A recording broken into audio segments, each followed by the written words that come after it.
Good afternoon. Welcome to Congregation Addis Israel. We are the rabbis Lauren Holtzblatt and Aaron Alexander. We're the senior rabbis of this congregation. We want to begin by thanking Mayor Bowser and her entire team, the Metropolitan Police Department, Councilmember Che, for their dedication to the sanctity and safety of our city and their proactive messaging of love, of unity, and solidarity for all Washingtonians.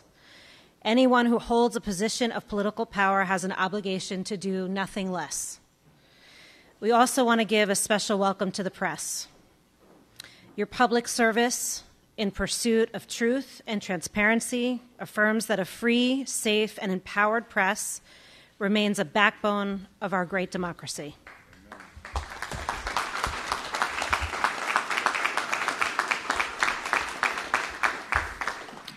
We want to acknowledge and lift up the traumatized residents of Charlottesville for the pain they continue to experience. We see you, we are with you, and we hope that our demonstrations of love across this city over the weekend give you just a sliver of the comfort you deserve for standing on the front lines in a battle against hatred, bigotry, anti-Semitism, and white supremacy. And to the vulnerable and too often targeted communities of Washington, D.C., we are simply an extension of your critical voice, your inherent holiness, and your struggle for dignity and equality. Vaigal kamayim mishpat utzdaka kenachal etan. Let justice roll down like waters and righteousness like a mighty stream. We are the water through which justice rolls. We are the stream in which righteousness can flow, all of us together. Amen. Welcome, Mayor.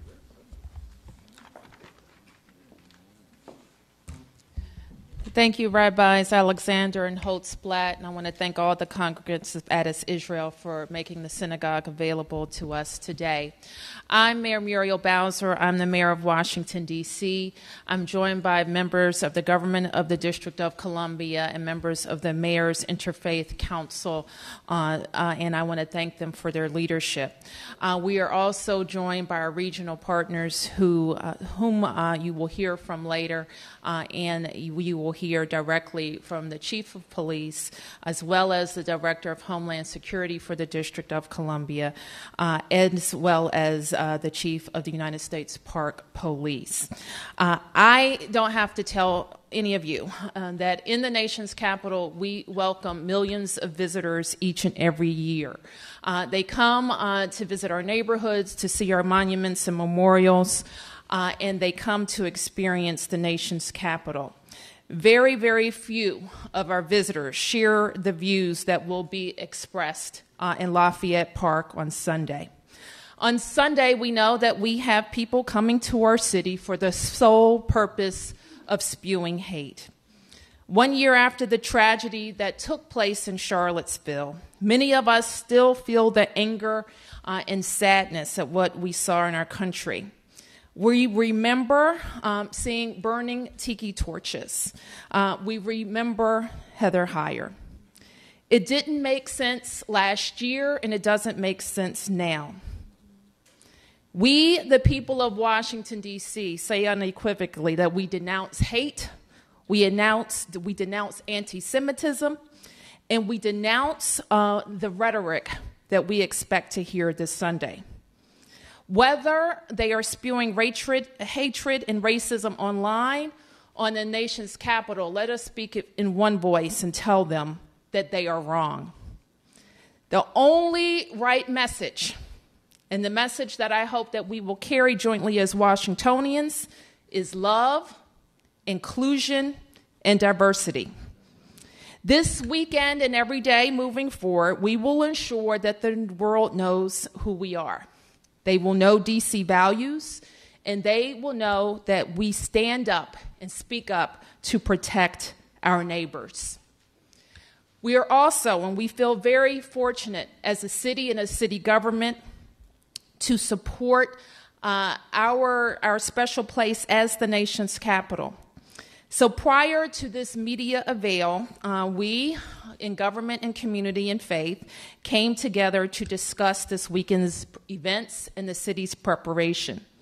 Yesterday, we heard from officials in Virginia about their plans for this weekend, and I wanted to make clear all the logistical preparation that we have entered into leading to this weekend. Earlier today, I signed a mayor's order that allows us to activate our Emergency Operations Center at our Homeland Security Division to a level 2. The Director-in-Chief will speak a little bit more about that.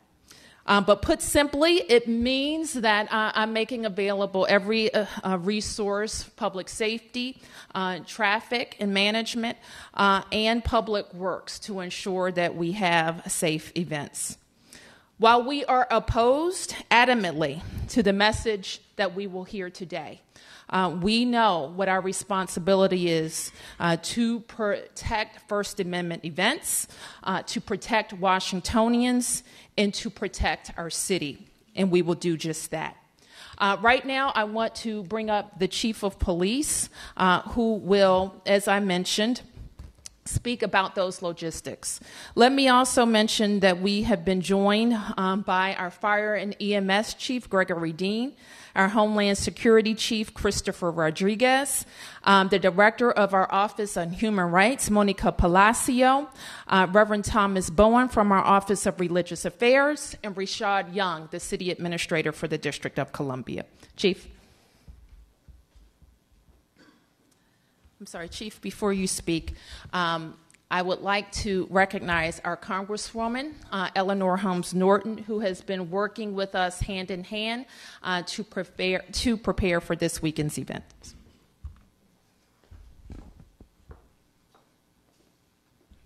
Thank you, Mayor Bowser. I'm here first to express my confidence in the mayor and the city leaders and how they have prepared for this event, and to assure you that the district has the most experience in the United States in handling events of all kinds, so that I don't think that there is anything to be concerned about. I am particularly pleased that the federal police, who have citywide jurisdiction, the Park Police and the Secret Service Police, have joined MPD as reinforcements as well. I do want to say to members of the press, I think you would be surprised at what we learned today in our meeting with faith leaders, to know that this is a community not on the defensive. There are in congregations throughout the District of Columbia all kinds of planned events. Some will be outdoor events.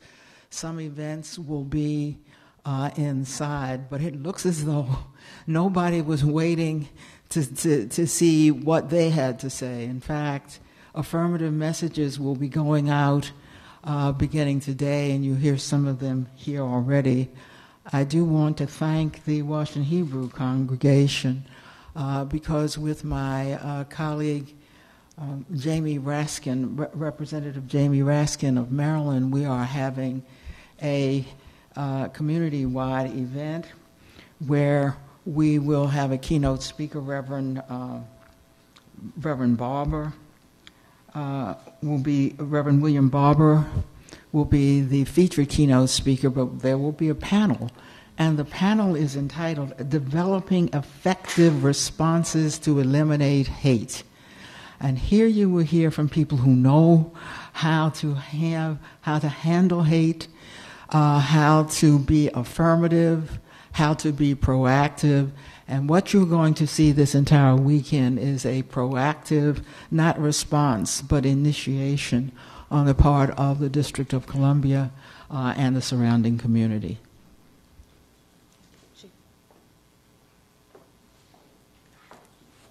Okay, good afternoon. Thank you, Congresswoman Norton. Thank you, Mayor Bowser.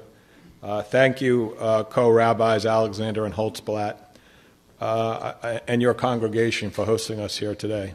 As the mayor mentioned, there is no city better equipped to handle large-scale events, including First Amendment events, than Washington, D.C. Examples of recent events we've had in our city include the March for Our Lives, 5 championship hockey games, a Washington Capitals championship parade. Planning for the championship parade, we only had a few days. We have had several months to prepare for this event. In recent weeks, we have met with the council, with community partners like our faith-based leadership business improvement districts and residents to provide an overview on this weekend's events and to help alleviate the real and understandable concerns that they have. MPD safely facilitates demonstrations on a daily basis in this city, and our goal of safeguarding everyone and ensuring property is not damaged will not deviate with this particular event. The rules for First Amendment assemblies in Washington, D.C. have always been the same. Assemblies of any, the law allows for First Amendment assemblies of any kind. The law does not allow for injury to persons or destruction of property, and neither one of those behaviors will be tolerated.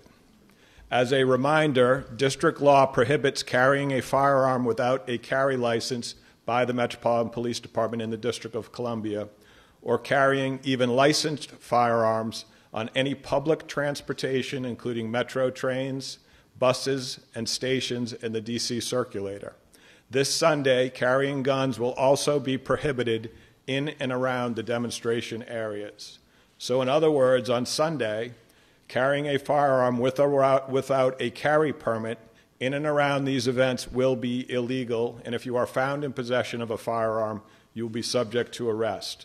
Officers will be on high alert for anyone who will be carrying a firearm. With regards to tactics, as we all know, 1 year ago, a similar group held a demonstration in Charlottesville, Virginia, and the event turned violent. A young woman, Heather Heyer, was killed and 19 others were injured when a white supremacist purposefully drove a vehicle into a crowd. A critical review was done on the events that unfolded in Charlottesville, and there were 2 criticisms of law enforcement that I found particularly relevant.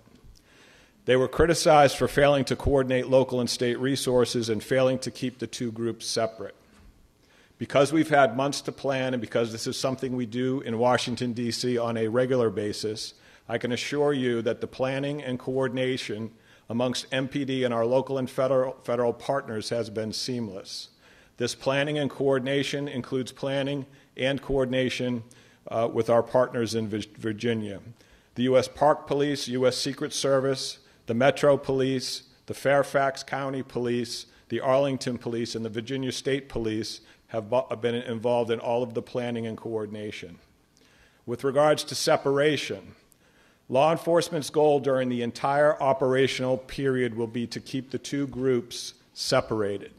The reason for separation is because we have seen in the past when these 2 groups have been in the same area at the same time, it leads to violent confrontations. Our goal is to prevent that from occurring. Every police action that you will see on Sunday will be done with the ultimate goal of ensuring the safety of everyone that attends. Some may try to misinterpret what law enforcement is doing, but the ultimate goal will to make sure that nobody is injured and nothing gets broken. We are intimately aware at MPD that the views being expressed on Sunday can strike at the core of a person's values, and we are aware that these views can awaken a passion within. We would ask everyone who attends to not let their personal passions overcome their civility. With that being said, I've been very pleased with the public views being expressed by the leadership of the counter-demonstrators. I've heard them express views of diversity and inclusiveness, which we all know are the core values here in Washington, D.C. The Unite the Right demonstration is permitted to occur in Lafayette Park, which falls under jurisdiction of the U.S. Park Police. However, upon their arrival to the city, MPD will monitor the group and bystanders to ensure that safety is maintained. MPD will have a full deployment of officers and resources so that we can ensure safety for everyone at the event while also maintaining a full level of police service in our neighborhoods. There has been no indication of specific threats of violence, and we will continue to monitor all activities leading up to the event. Before I invite Director Rodriguez to the podium, let me take this time to remind residents who may not be participating in this weekend's events to please look at road closures in the area. Keep an eye out for emergency no parking signs. If you are parking near the demonstration areas, remember to follow us on social media for any updates. I'm now going to call Director Rodriguez for a few comments. Thank you. Thank you, Chief Newsham. Thank you, Mayor Bowser. Thank you, members of the congregation, for hosting us today. I'd like to just reiterate what Mayor Bowser had talked about at her direction. We will activate the district's Emergency Operations Center on Sunday at 12:30 for the duration of the event. We have also invited representatives not only from federal entities, the Secret Service, the FBI, the Park Police, Capitol Police, to the EOC, but also our state and local partners from Virginia and Maryland. So the EOC will be responsible for situational awareness throughout the event, for supporting our law enforcement and first responders on the ground, and we will ensure that any information that needs to be conveyed to them is done so on an immediate basis. The other thing I would add is I encourage residents in the district and visitors to the district to sign up for Alert DC, which is the primary way that we, as the Homeland Security Emergency Management Agency and the government, communicate with the public during an event. And you can do that at alertdc.dc.gov. With that, I want to turn it over to Chief McLean from Park Police.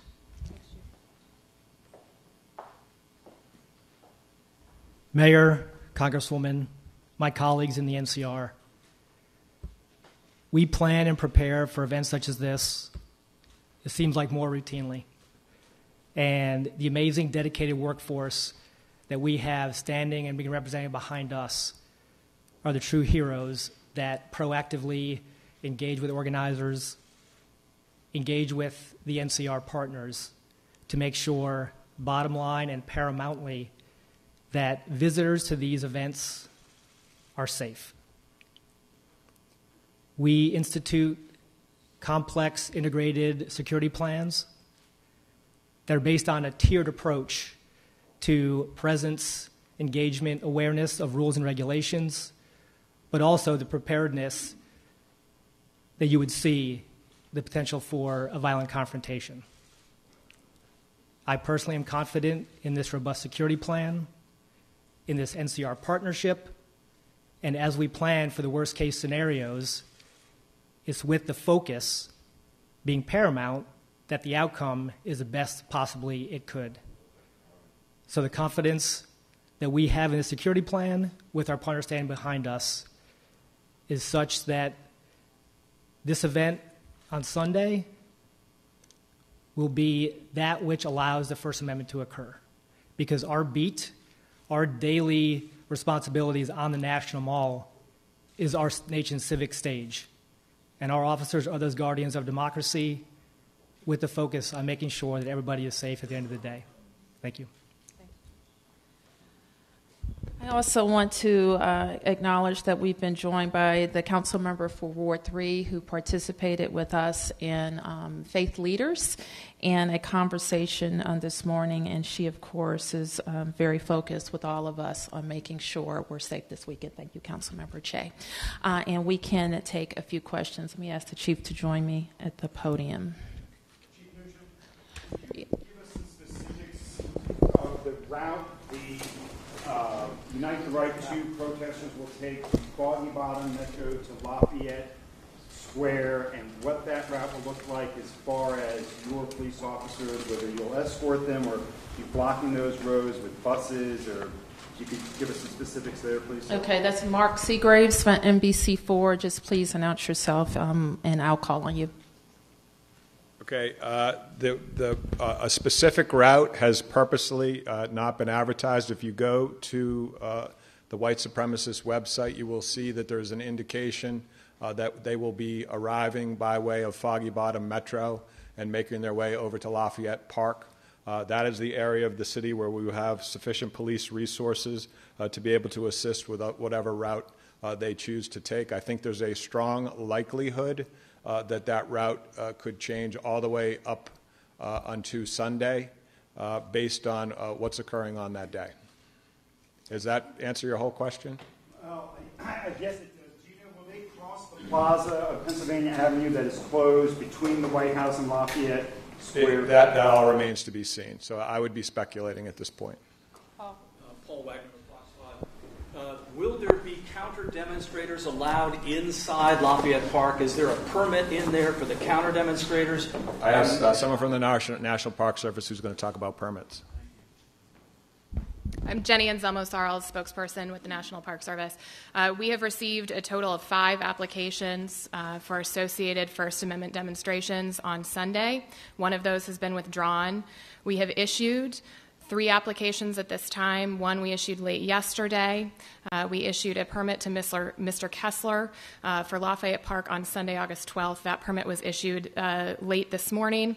The Answer Coalition for Lafayette Park and McPherson Square on Sunday, August 12th, and we are waiting on additional information for a final permit application for Mr. Gene Slip.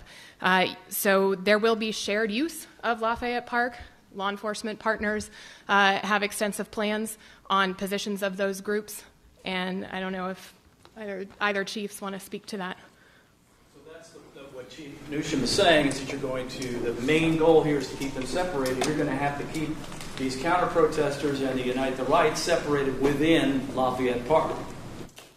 Yes. Oh, sorry, Mark. I'm sorry. I'll come back to you. Yes. Stephen Cheetah with ABC7. From your information at this point, is there any way to gauge how many Unite the Right representatives will be in the city on Sunday? I believe the permit was for 400. Is that correct? And so it could be anywhere from 1 to 400. Yes, sir. Greg Clary from CNN. Is there any thought of augmenting the police with National Guard staff? And given the district's unique relationship with the National Guard, would you be confident that the president would approve such a request? I'm going to ask the chief to talk to you a little bit more about the regional and federal resources that we are bringing to these events. Largely, we have used the National Guard for traffic control when we have large-scale events like the inauguration. We don't anticipate the need for that type of traffic control, but chief will tell you about how we've augmented our efforts. So the mayor is exactly right. The 2 times that we've requested, or the times that we request the National Guard, is generally for assisting with parking and traffic issues, or for metering folks down into the metro systems. And both of those cases are cases where we anticipate large volumes of people coming into the city and then exiting the city in large groups. You have to meter folks down onto the metro platforms to make sure that there's not enough people so it's safe. We don't anticipate needing the National Guard for either one of those circumstances, so we didn't request them. They have always been very helpful to us whenever we've requested resources. Yes. Yeah, Evan McMarston for Vice News. In Charlottesville, the sort of violence began when the 2 groups came together and were able to clash and fight. How are you going to keep them separated from Lafayette Park? So I'm glad you said that, and I know you've probably read the criticism of the law enforcement actions on that day. And so our number one goal is going to keep them separated. So we will use a number of techniques that we're going to utilize to keep them separated. We have had to do that before here in the District of Columbia. We've done so very successfully. We're not we usually don't like to speak about those because we don't want to give anyone who may want to come here and create a problem an opportunity to think ahead about the tactics that we're going to be utilizing. But I can tell you, you hear all this conversation about special accommodations and escorts and that kind of thing. The goal of all law enforcement on that particular day is to make sure no one gets hurt and nothing gets broken. And we're going to do what we have done in the past to ensure that happens. Megan Cloherty, WTOP. Last year in Charlottesville, leading up to the rallies, there were events the night before and 2 nights before. Is there any plan here in D.C. to be prepared for that, especially maybe at Confederate statues? And how would the mayor's declaration help you do that? Great question. The mayor has given us all the resources that we need, so all the overtime we need. We had also saw what happened in Charlottesville, and there was an event the day before the rally in Charlottesville. And we also are anticipating the unanticipated. So we will have a full contingent of officers prepared in the event some other demonstration pops up before the events on Sunday. Ashraf Khalil with the Associated Press. Obviously, once everybody's in Lafayette Park, it's pretty well bottled up. You guys are very good at keeping people apart inside that bubble. The question is sort of getting to and from the bubble, regardless of sort of from Foggy Bottom, which is like, how do you sort of secure the area outside the bubble? I mean, there's a chance, forget counter-protesters, there's a chance that just the average citizens of D.C. might come after these guys. Very good at that, too. We are. And you know, I'm not trying to be facetious, but we are going to ensure that the groups are separated because we have seen historically if the groups are not separated, there could be the potential for violence. And this is Washington, D.C. We're not about violence here in the District of Columbia, so we're going to do everything we possibly can to keep the groups separated and prevent that from happening. A question here, then here. Yes, sir. Fort Fisher from News to Share, and my question is, in the absence of any weapons checkpoints, how are you going to ensure that there are no firearms on the scene at Lafayette Park? Our officers are trained to recognize the characteristics of an armed gunman. We do that on a daily basis in the District of Columbia. I can tell you that our officers will be on high alert for anyone who may be carrying a firearm in the District of Columbia, particularly in the demonstration areas on Sunday.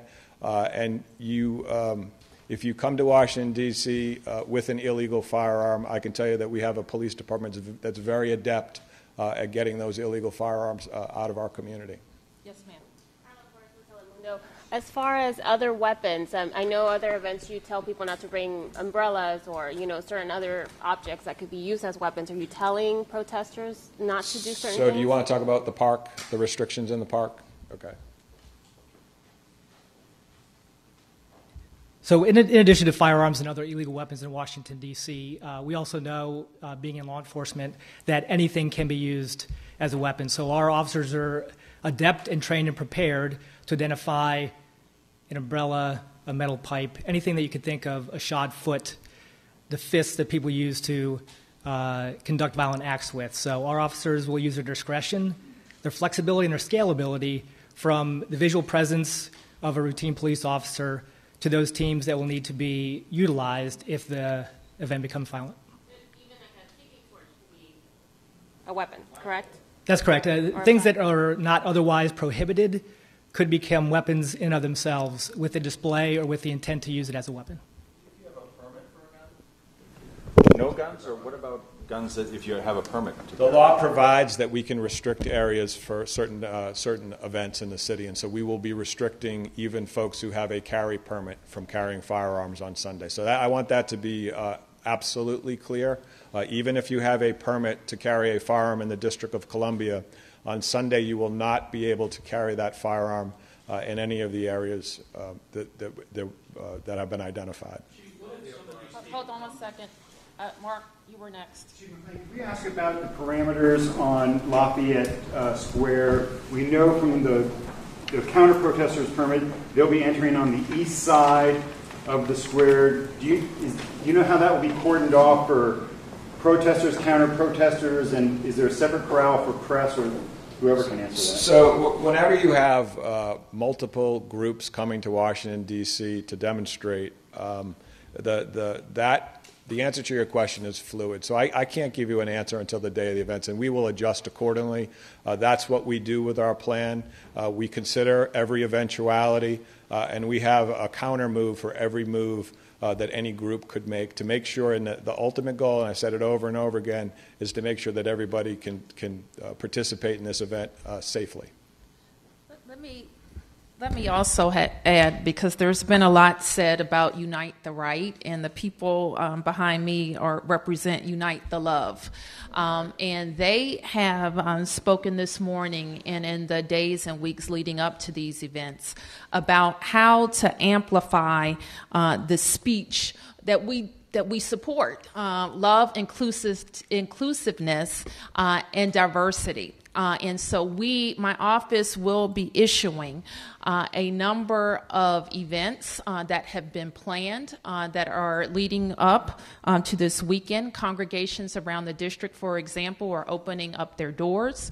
The Congresswoman has already talked about, I call it a teach-in, because she's going to teach about the First Amendment, and she was very eloquent this morning about why it's important that we educate each generation about the First Amendment, but also what our responsibilities are to increase the amount of speech about what makes our city so special, and that is its diversity.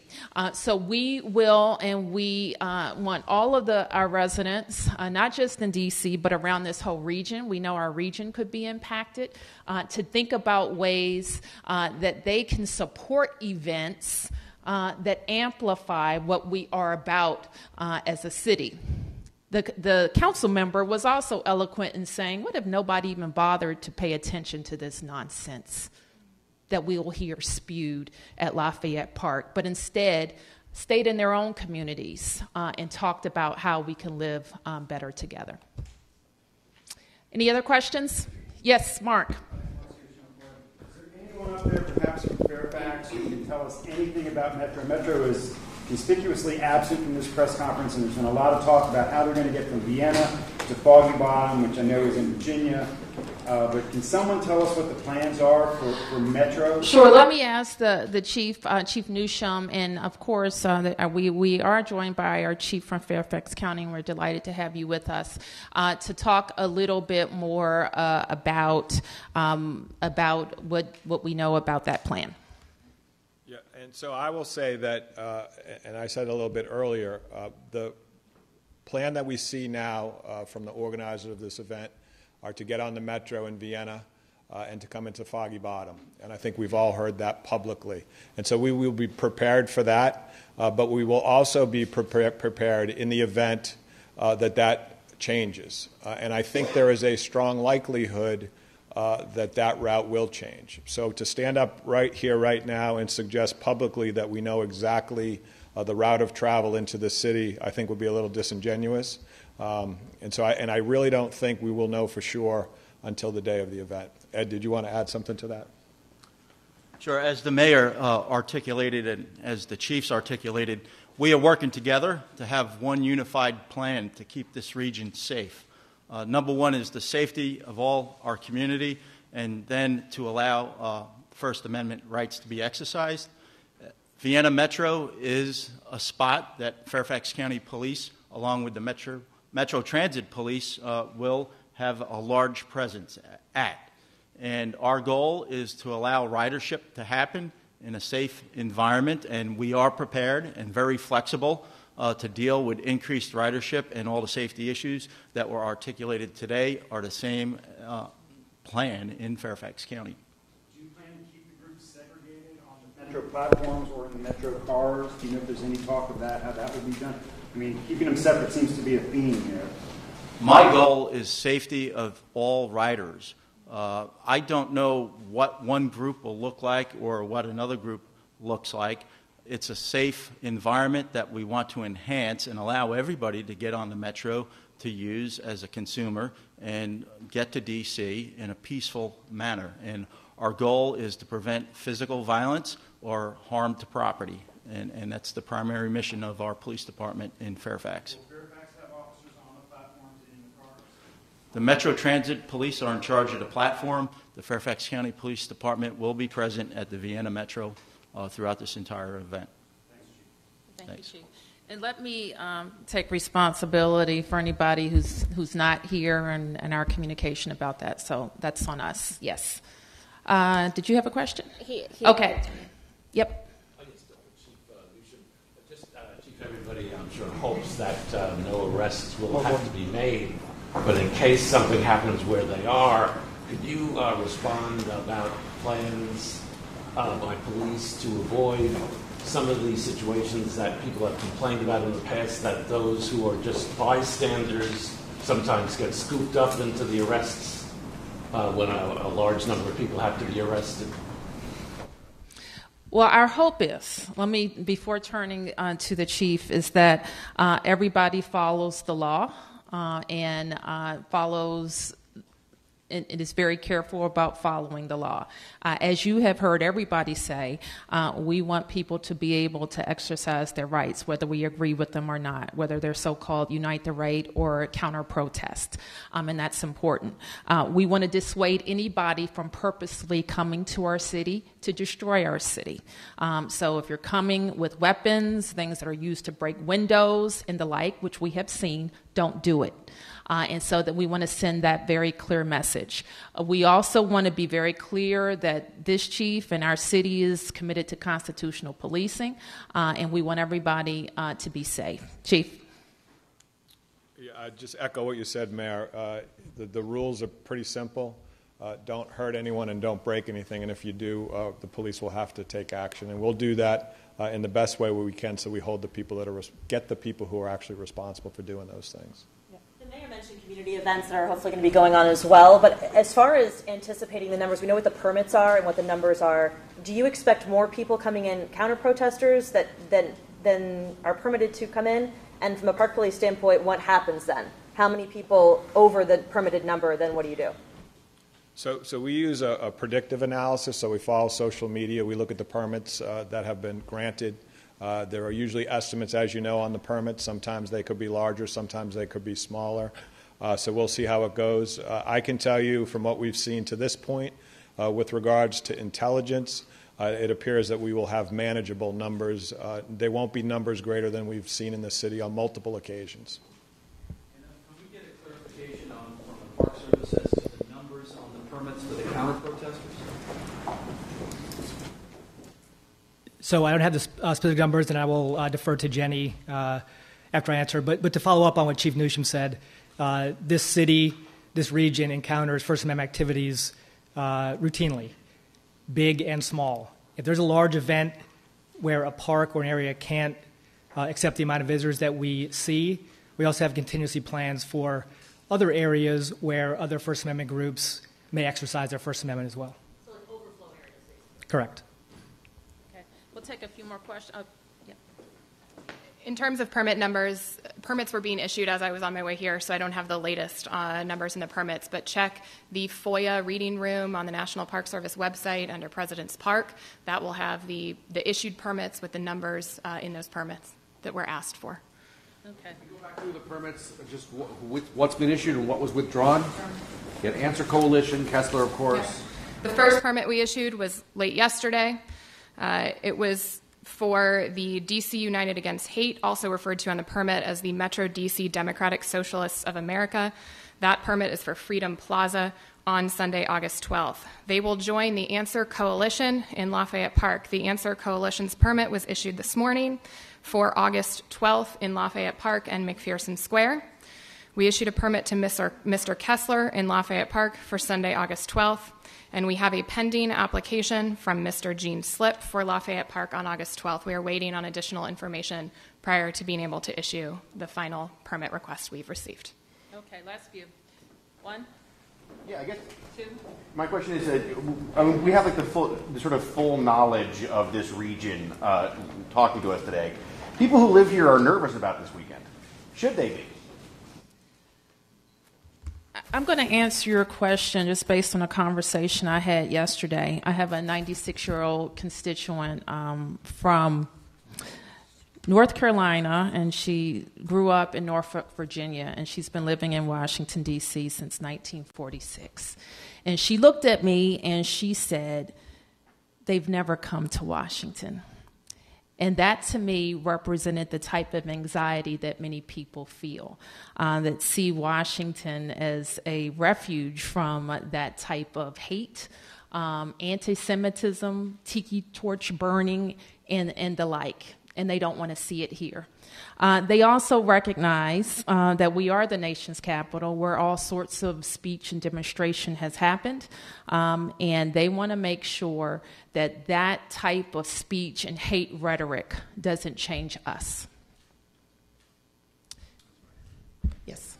I just want to ask perhaps to the Chief, were there any lessons that were learned from the incidents that happened during the 2017 inauguration that perhaps might be applied to this weekend? Sure. Chief Newsham. You know, every time we have a large-scale demonstration in the city, we learn something. and we adjust accordingly. So absolutely, to answer your question, we have adjusted accordingly. Same rules apply, though.